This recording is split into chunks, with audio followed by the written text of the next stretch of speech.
નમસ્કાર ખેડૂત ભાઈઓ, આજે રત્નાકરની ટીમ છે મેરાવ ગામની અંદર, જે ખેડૂત ભાઈનું નામ છે વસંતભાઈ.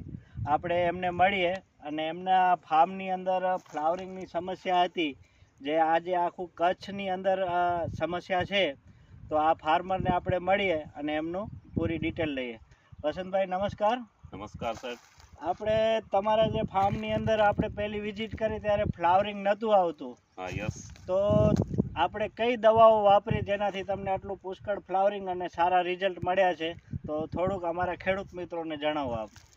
સાહેબ, મેં મારા ફાર્મમાં જે ફ્લાવરિંગ નહોતું આવતું એના માટે મેં રત્નાકરની ઓલ પર્પઝ જે દવાઓને છે એનો મેં યુઝ કર્યો, અને રાસાયણિક ખાતરમાં એનું રત્નાકર ખાતર આવે છે, ધરતી રત્ન, એનું પાયામાં નાખ્યું, અને એનાથી મને બહુ લાભ થયો. અને અત્યારે ફ્લાવરિંગ સ્ટેજ બહુ સારામાં સારો આવી ગયો છે એના પછી.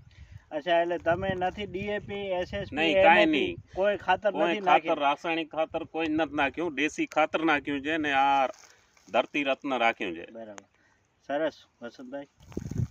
વસંતભાઈ, આપ ને જે રિઝલ્ટ મળ્યા છે, જે દવાઓના રત્નાકર ફર્ટિલાઇઝર કંપનીની બધી જે ઓર્ગેનિક દવાઓના રિઝલ્ટ મળ્યા છે, તો આપ ખેડૂત મિત્રોને શું સલાહ આપો છો? આપનું પૂરું નામ અને આપના નંબર ખેડૂત મિત્રોને શેર કરો.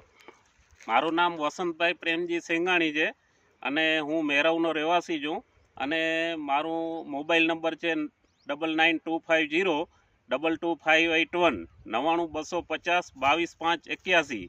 આ જે રત્નાકરની દવાઓ આવે છે, ભલે કદાચ આ વખતે તો સારામાં સારું જે રિઝલ્ટ છે. મને આ રત્નાકરનું પ્રપોઝ કરતર મારા બનેવી છે જામથડાના, જે મનીષભાઈ રામાણી. એને આગલા વર્ષે આ દવાઓથી ખર્ચો પણ લિમિટસર થયો હતો, અને એના હિસાબે મેં એમને વાત કરી તો એને મને સમજી લો લાઈન દોરી આપી, અને મેં મારા ફાર્મમાં ને આ ખાતરને બધા એવા છે કે સમજી લો કે આપણા ઝાડને તંદુરસ્ત રાખે. કદાચ એક સાલ ઓછો પાક આવે પણ ખર્ચો પણ ઓછો છે સામે. અને મારું બીજું ફાર્મ છે, ત્યાં હું બધું રાસાયણિકથી કરું છું, ત્યાં ત્રીજે દિવસે સ્પ્રે મારું છું, અને અહીંયા તો હું 8 દિવસે મારા માણસોએ કે વસંતભાઈ હવે ક્યારે સ્પ્રે મારશું.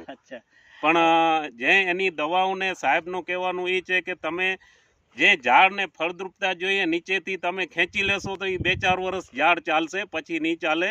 એનાથી મને એ બધું જાણવા મળ્યું, અને જે આ વસ્તુ સારામાં સારી છે, અને આનો ઉપયોગ કરવાથી ઝાડ લાંબુ ટકશે, અને માણસોને પણ સારું ફળ મળશે.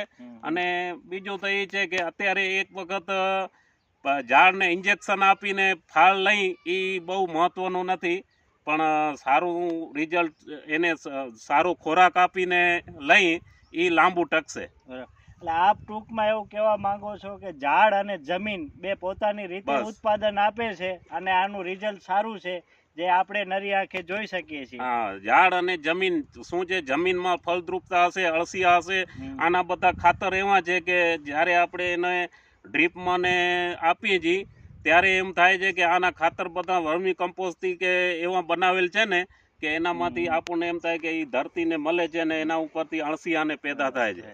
Okay sir.